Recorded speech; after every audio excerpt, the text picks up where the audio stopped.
Looked down on by his cousins, living in an old van, juggling 3 back-breaking jobs just to cover college tuition. Who would have guessed he'd become a millionaire in his 20s? Curious how someone rises from rock bottom to the top? Let's dive into this dramatic journey.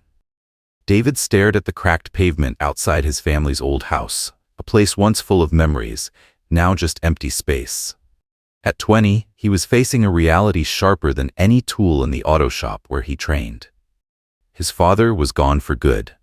A crash on a rain-slicked highway ended the life of the man who once taught him how to tighten a bolt and build big dreams on scratched-up workbenches. The news came in a midnight phone call, and David's world shattered with a single ring. 3 months later, he stood watching the moving trucks hustle away with everything his family owned. His mother held hands with a man in a perfectly tailored suit, giggling like a teenager. Within a week, she had sold the old moss-covered red brick house and moved into a gated mansion community. The mortgage was signed. The door slammed shut. David knew he no longer had a place in that new life. He had no keys to hold onto, no room waiting for him, no framed photo on a mantle to wipe the dust off. Just a suitcase buried in memories and a beat-up van. David parked the van on a quiet street next to the campus library. Rust bloomed on the doors, one headlight flickered and gave out. The engine groaned, but it started.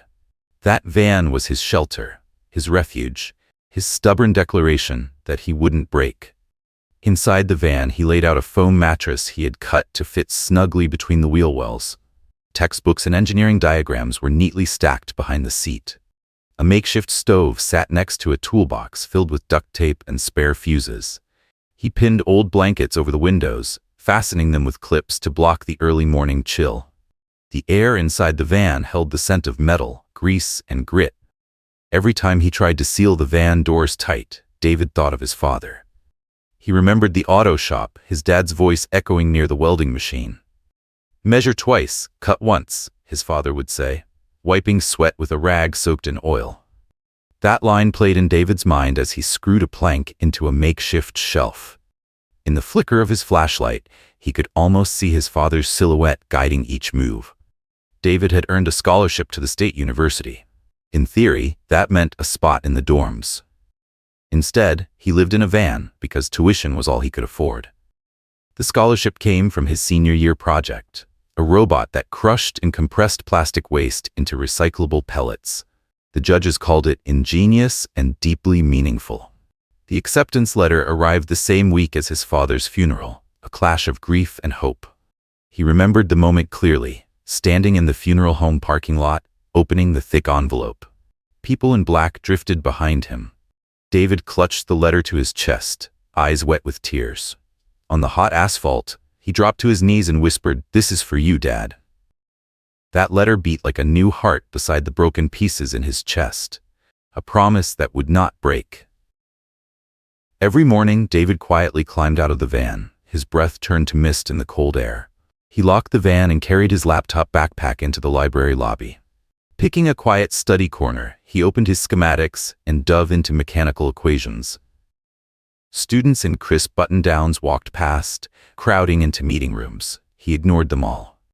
In front of him was a mountain of work. After 8 hours of lectures and hands-on labs, he dragged himself back to the van. The library's 24/7 sign hung steady on the wall like a promise. Late at night, he slipped inside, under the dim fluorescent lights. He laid out circuit boards and prototype parts on the long table, soldering each connection, testing every motor until it ran just right. On weekends, he scavenged discarded parts behind the engineering hall. Circuit boards, tossed in trash bins, rusted motors lying around. David gathered them all, brought them back to the van, and used a folding chair and a small table to run tests. His fingers burned, his eyes stung. When he returned to the van, the thin blankets curled tighter, the air even colder. The engine clattered as he turned the key. He told himself, "Keep moving forward." David never pitied himself. He wore pain like a work apron, heavy, persistent, demanding full focus. Every night, he whispered to his father's old mechanic lamp, "I won't let you down." The bulb swayed above, casting long shadows. Sometimes he imagined his dad standing there, arms crossed, nodding.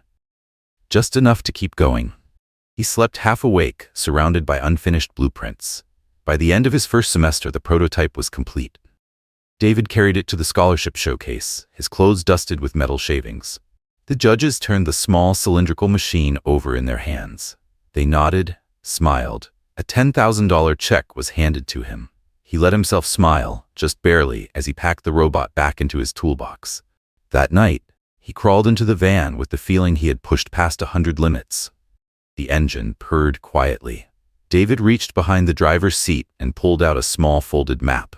2 red circles marked old places. One, the home he'd lost. The other, his parents' new life of comfort and distance. Neither belonged to him. He folded the map and pinned it to the ceiling. Overhead it swayed like a silent promise. His journey was only beginning. As soon as the night faded, David's real journey began. Every morning, before the sun broke the horizon, he fired up the van and slipped out into the dew-soaked dark. His hands still carried grease and metal flakes from the night before. He threw on a worn-out t-shirt with frayed knees, then drove straight to the car wash about 3 miles from campus. David's shift started at 6 a.m. Cold water blasted from the hoses. White suds flew everywhere. From the sleek SUV of the insurance executive to mud-caked pickup trucks, every single vehicle had to shine. He scrubbed every tire, every undercarriage gap. His muscles strained tight, soap soaked into his skin, stinging the scratches. The station manager kept checking his watch. "Hurry up, David." He nodded, kept wiping the windows, the body panels. Sweat dripped. His eyes burned. But he never complained. When the clock struck 10 a.m., his morning shift ended. David headed back to the van.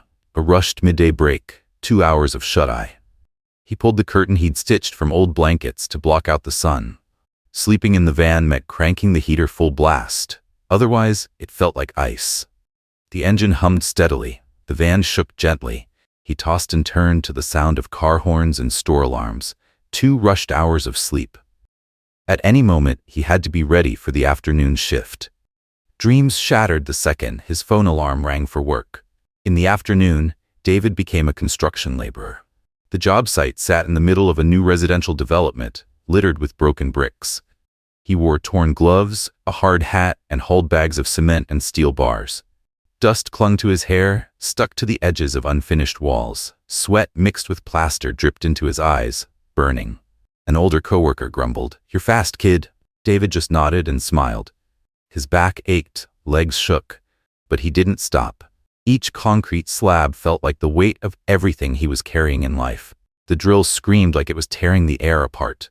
He worked in silence, mixing mortar, plastering walls, setting up scaffolding. No breaks, just the ticking clock and cold, unfeeling bricks. By the time the sun started to set, his stomach growled.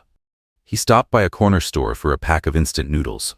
2 shrimp cups, quick and cheap. Boiling water poured into the paper cup.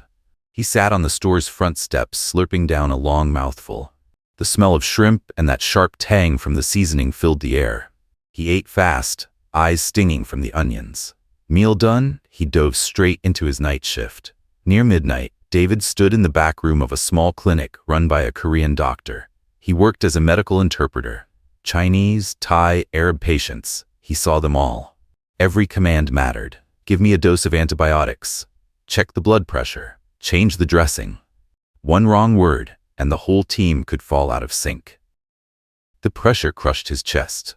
He translated non-stop from 10 p.m. to 2 a.m. There wasn't a second to pause. The heartbeat monitor pulsed steadily. Doctor spoke in a rush. David repeated each word in his head before saying it out loud. Cold sweat rolled down his neck. His heart pounded out of rhythm when translating drug names, surgical terms. When the shift ended, David drove the van back to campus. His body felt like stone. Streetlights blurred in his eyes. His hands trembled on the wheel. Familiar intersections came and went in a haze. The tires slid through a puddle of brackish water. He parked beside the library just as the sky began to pale. He cut the engine, scrambled into the van bed. The quilt pressed tight around him, his breath fast and shallow. He fell asleep instantly, too exhausted to even notice. In 2 or 3 hours, he'd have to wake up again. Breakfast never came in the form of warm bread or a fragrant cup of coffee, just a cold block of instant noodles and a cheap can of purified water. He swallowed it fast, then jumped back into the grind. Sleep, work, study, it all blurred into a chain with no escape. But David never gave in. Each passing day, he forged his will from exhaustion. Every drop of sweat was a vow to never quit. Because in the end, the reward would be the light after a long night. Even though David was running on fumes after days of sleep, work, study cycles, the subtle attacks from his cousins dragged him out of the rare rest he could get. The very next morning, as he stepped out of the van to grab his water jug, the sharp stench of gasoline hit him straight in the face. Mark, his 22-year-old cousin, stood nearby, smirking, holding a funnel coated in thick black sludge. "Gave you some special gas," he said, his voice dripping with mockery. David looked down, lips tightening on one side as he peered into the tank, murky liquid streaked with an oily film. His heart clenched in his chest. Dirty gas could kill the engine mid-traffic. A cheap, petty move to force him out of the library parking lot. His cousin Chloe, 19 and just as sneaky, wasn't far behind. The night before, she had snuck into the van and slashed the insulated curtain David had sewn from old blankets. By morning, the curtain hung in tatters, holes everywhere, the window frame bare, letting icy wind whip straight into his sleeping space. David clutched the frozen blanket, teeth chattering, checking the mattress. Dust puffed out from where the seams had been yanked loose. Outside, Chloe filmed through the window, laughing. "The frozen van life king. Get a load of this, haha." It didn't stop there. Mark and Chloe quietly edited the footage of David shivering inside the van and slapped on a giant caption, "Van Life King, Winter Deathmatch." They blasted the clip across school group chats, family circles, and even the family's TikTok. The video spread fast. Comments poured in, dripping with sarcasm. "Dude living in a van, straight up shivering. Yo, the king is literally frozen. Ice storm just hit his ride." David saw the notification by accident, right as he was bent over, struggling to replace the fuel filter. His vision blurred. His chest felt like it had been stomped on. The image of his van exposed and freezing, with him wrapped in a blanket, mocked by thousands, stabbed straight at the heart of his persistence. He swallowed his tears, kept his head down, twisted the fuel line tight, poured filtered gas through, and dropped in a packet of activated charcoal to soak up the residue. The weight of rent, food, school, and now public humiliation, it all doubled in an instant. Refusing to back down, David pulled the toolbox from the trunk. He grabbed pliers, screwdrivers, nylon zip ties. First up, fixing the thermal curtain. He cut a thick sheet of nylon tarp, folded the edges, and rigged up 10 clips to secure it to the window frame. Then he added a self-adhesive insulation layer, a sheet of foam wrapped in foil, on the inside. Sweat from his forehead dripped onto the sticky tape, but he kept going, pressing each strip into place, leaving no gaps. Next, he turned to the van's door lock. Mark had once locked the van from the outside, forcing David to crawl out from underneath it in the dead of winter. David cracked open the lock housing, unscrewed the casing, and checked the spring and latch mechanism. The spring was rusted, the latch bent. He swapped them with spares from his parts box, greased the spindle, and tightened everything down. The lock snapped shut with a solid click, sealed tight, no more weak points for anyone to mess with. Just then, his phone buzzed again. A new message lit up the screen. "Your video's at 50,000 views. They're losing it laughing." David closed his eyes, hands trembling as he scarfed down a cold noodle cup, barely chewing. He swallowed the lump in his throat and chose silence. Silence to keep repairing. Silence to rebuild the van into a fortress no one could mess with. By noon, sunlight poured through the windshield and the van felt a little warmer. The quilt stacked over the flipped-up seat helped. It wasn't bone-cutting cold like the day before. David placed a small sign on the door. "Please keep distance. Engineer at work." At the very least, his mobile shelter no longer had freezing gaps, but the Van Life King video kept spreading. Mark and Chloe watched the likes spike with glee.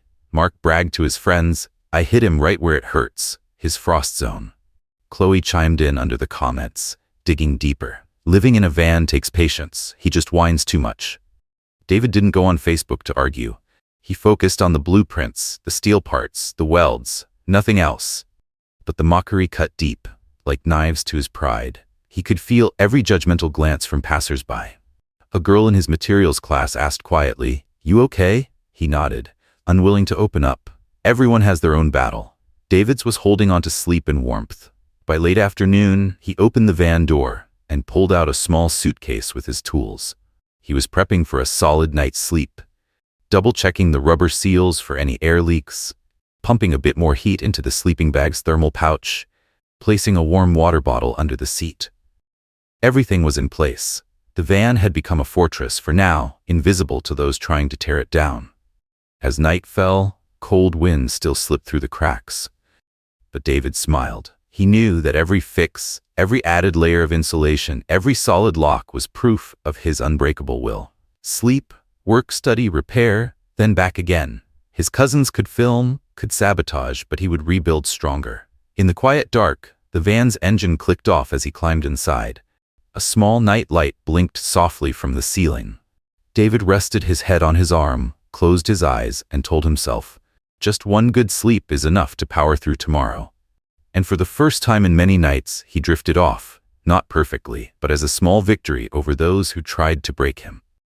The next morning, as sunlight filtered through the foil-wrapped blankets, David splashed water on his face from a portable basin and slipped into his car wash uniform. After a night wrestling with locks and DIY insulation, the van felt a bit warmer. A new day began. At the car wash, during his early shift, David wasn't just spraying water and polishing metal. Garcia, the lead tech, broad-shouldered with a sun-worn face, had started noticing the quiet kid who never slacked. "You want to learn how to check spark plugs and change oil?" he asked. David simply nodded. Garcia popped open the hood, letting David peer into the mechanical heart of a sedan. "Bad spark plugs mess with ignition. You lose power," he explained. David scribbled down every detail. Garcia showed him how to remove a spark plug, clean the electrodes, and set the gap. David memorized the numbers, 0.6 millimeters, 0.7 millimeter, reading engine diagrams in his head like flashcards. Next, Garcia explained how to check oil, its clarity, the streak on the dipstick. David carefully wiped the stick, slid it back in, and studied the oily trail. Thick, dark black, bad news. Garcia shook his head, then led him behind the truck and showed how to swap out the oil filter and torque the bolts just right. David grabbed a long handle wrench and turned each bolt with precision. The clash of metal rang loud. Grease smeared his palms. He washed them off under the faucet. Each motion was a lesson. Every drop of sweat on the concrete was a new skill etched into muscle memory. And when customers pulled out their phones to film, David wasn't just cleaning cars anymore. He was polishing his craft. At the construction site that afternoon, David kept collecting scrap.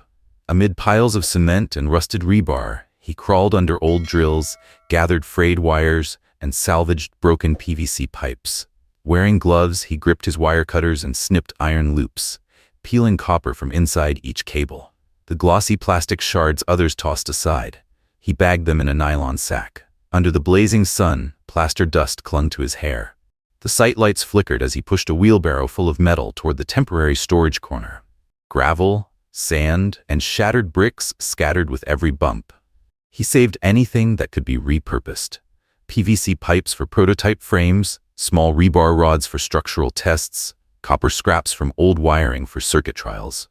Always, David turned the construction site's trash into raw material for his ideas. Whenever a coworker asked, "What are you doing with all that junk?" he just smiled quietly and kept collecting. During his night shift as a medical interpreter for the foreign doctor, the clinic lights stayed on non-stop. Patients flowed in without pause. David stood between two languages, translating each doctor's command with precision. Apply the stainless steel mesh to the wound. He repeated it clearly, even as his eyes scanned the massive wall of medical equipment. Bulky X-ray machines, heavy stainless steel IV stands, disposable auto syringes scattered across trays. The nurses muttered, "These X-ray units are a nightmare. Takes 3 people to move one. The steel frames take up half the room like scaffolding. The IV rigs are so heavy, setup's a pain." Each complaint jabbed into David's brain like pins. He quickly typed notes into his digital notebook. Lightweight devices, easy assembly, recyclable materials. An idea sparked. What if there was a modular medical unit made from scrap? What if the steel housing could be swapped for recycled composite plastic, cutting weight by 30%? What if the setup worked like snapping PVC pipes together? Simple, intuitive. He kept translating, but his mind raced. The doctor's voice echoed in the room, but David's head was already full of recycling formulas. Back at the van, David made sure not to waste a single scrap of fabric. Before nightfall, he pulled an old comforter from the trunk. The same blanket that once shielded him from the cold was now cut into square patches. With pliers in hand, he drilled tiny holes into the doorframe. He slid foil-wrapped foam tubing into every gap.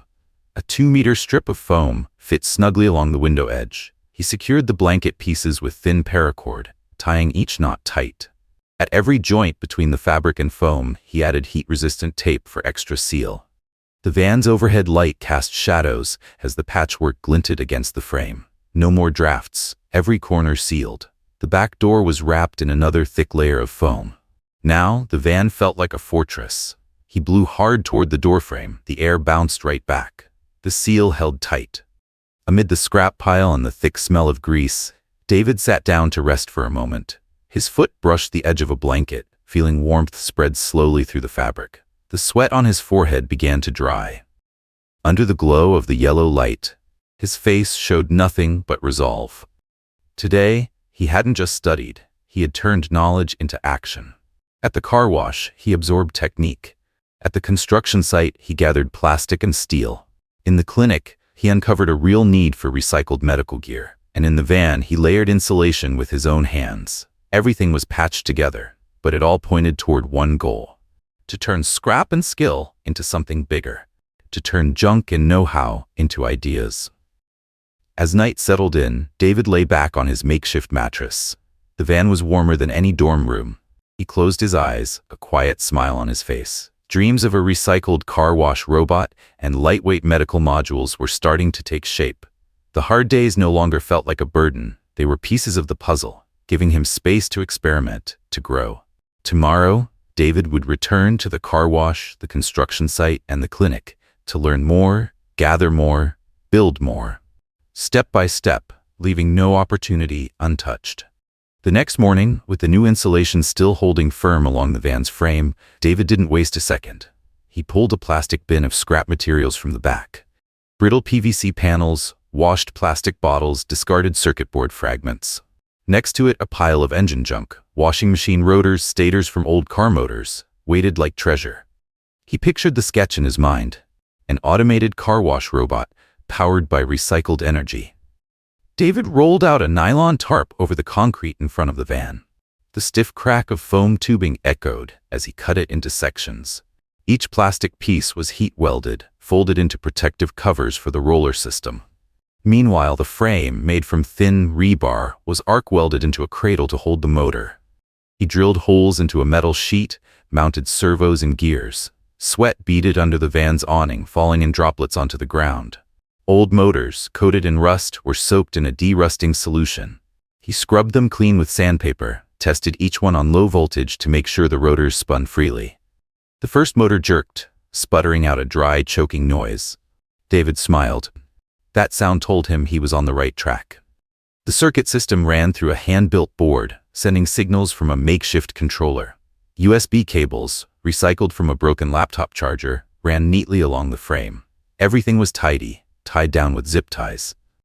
For 3 straight days, he lived in the van and worked under the awning of the car wash. By day, he polished customer vehicles. By night, he welded metal and soldered wires.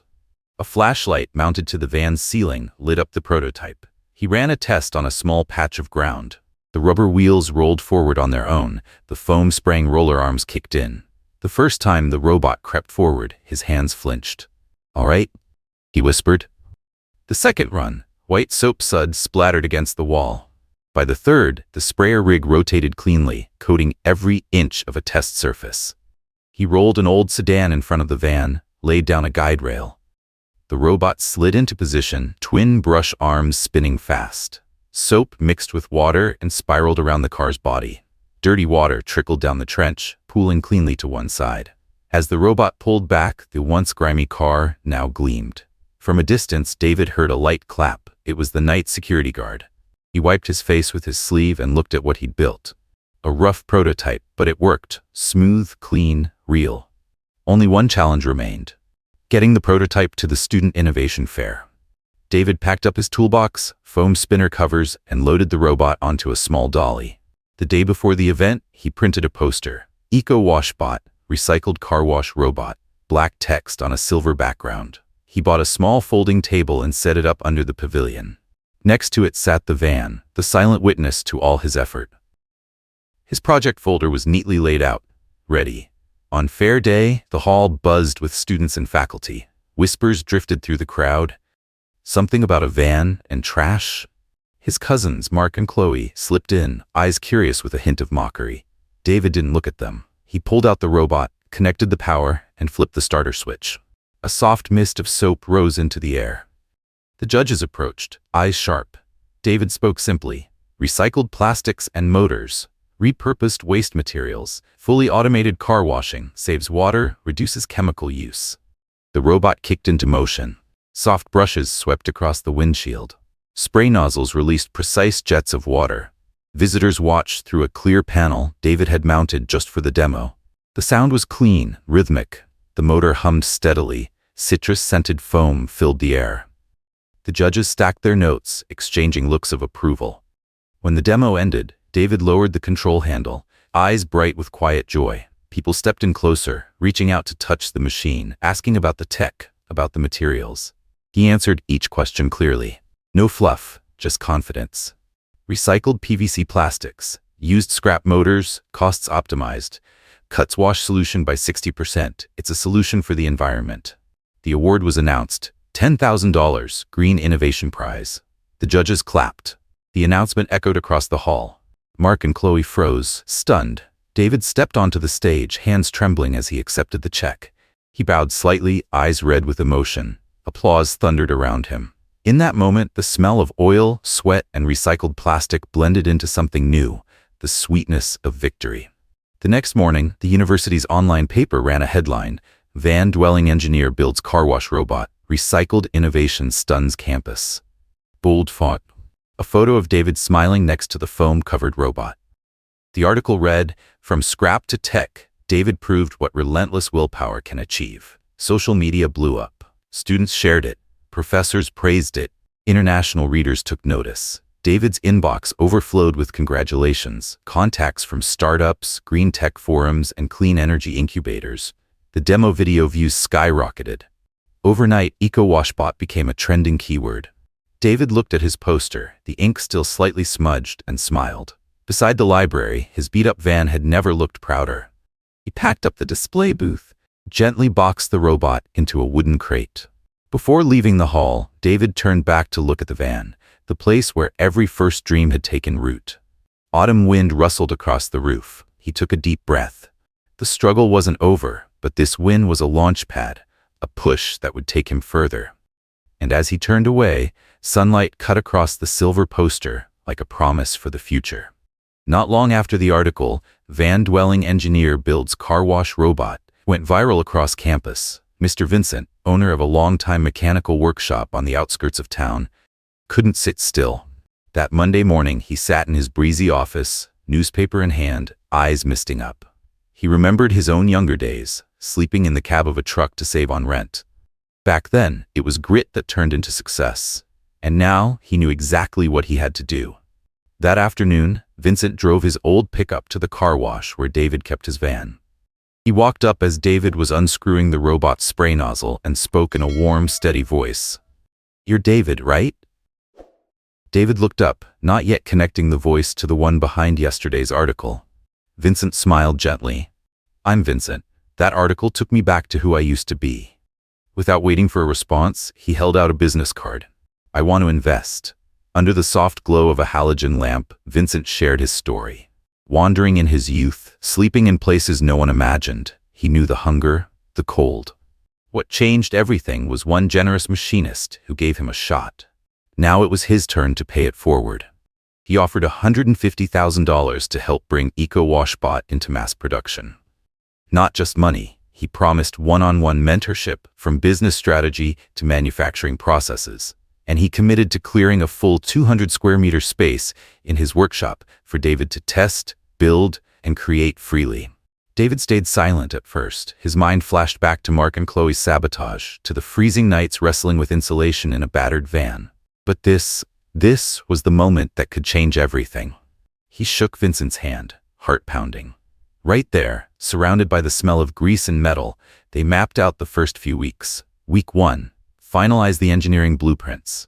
Week 2, source low-cost parts. Week 3, assemble 10 working prototypes. Everything planned, precise as clockwork. Just 2 weeks later, EcoWashBot Inc. was born. Mark and Chloe watched through the shop's glass wall, stunned. A new sign gleamed. EcoWashBot, engineered for green car care. The small office stood in the center of the shop floor, surrounded by 10 rough but fully functional car wash robots. David, drenched in sweat, stood in front of the team. Vincent, 2 shop engineers, and a young accountant. The incorporation contract was signed. Business registration papers spread across the table. EcoWashBot didn't take long to prove its pull. Just 1 week after launch, David signed his first major deal, a contract with CleanDrive, a garage chain with 15 suburban locations. They needed an automated solution to cut labor costs. Vincent smiled with quiet pride as the red stamp landed on the $200,000 a year contract. David clutched the papers to his chest, eyes lighting up like a kid on Christmas morning. The months that followed were all about building the team. David hired 2 electronics technicians and a programmer to refine the robot's control software. They reinforced the support frame, redesigned the pump module, and fine-tuned the navigation algorithm. By the end of year 1, revenue hit $3 million, a number that even made Vincent stop and nod in awe. A trade publication ran the headline, "Van Startup Breaks Out, $3 million in Year 1. It was the first time David saw $3,000 dancing across the revenue board and knew it was real. Profits surged quickly, but David didn't pocket it all. He reinvested heavily into production. He expanded the workshop, bought CNC lathes, and placed bulk orders for high-grade recycled plastic robot shells. He even upgraded the old van, installed an automated control system, LiDAR sensors, and lithium batteries to power mobile robot operations. The van had become a mobile workstation, able to roll up to a car and wash it clean with a single tap on a touchscreen. And right at that peak, Mark and Chloe returned. They stood at the shop entrance, staring at the bold EcoWashBot sign, then knocked. Mark flashed a forced smile. "Uncle told us you made it big. Got room for a couple of jobs, bro." Chloe chimed in, "I'd take part-time. Just show me the ropes." David paused mid-operation, hands still on the lathe controls. He turned around slowly to face them. The heavy silence settled over the buzz of machines, thick and unmoving. He stepped forward, voice steady and firm. "No one gets special treatment just because they once laughed at you on the street." David remembered it all. Mark pouring junk into his gas tank, Chloe slashing his thermal curtain, the videos they threw online to mock his struggle. His lips curled into a cold smile. "If you want a job, prove it with skill, not family ties." Mark's face drained of color. Chloe looked down, silent. They turned and left without another word. David turned back, his hand brushing against the side of the mobile van, now fully upgraded and ready to wash down a massive SUV. He looked up at the LED display mounted on the roof. EcoWashBot, tomorrow's clean today. In the golden light of late afternoon, the robot slid out on its track, ready to spray. The motor hummed smoothly. David smiled, eyes blazing. The journey from a freezing van to a $1 million CEO had come full circle, only to set the stage for something even bigger. David's story doesn't end with a $1 million milestone or a self-driving van gliding smoothly through the streets. It ends with proof. When you turn hardship into a launch pad, failure becomes fuel to rise higher. Challenges test your will. And the right support, like Uncle Vincent, can unlock the power you didn't even know you had. David's unshakable spirit reminds us, sometimes failure isn't the end of the sentence. It's just a comma, so the story can go on. What matters isn't how you start, it's how you rise after every fall. So what about you? When life hits hard, how will you choose to respond? Tell us your story or share your big idea below. Who knows, you might just be the next David. If stories of grit, growth, and turning adversity into inspiration speak to you, don't forget to hit subscribe and turn on the bell so you never miss the latest from family drama. We'll see you on the next journey.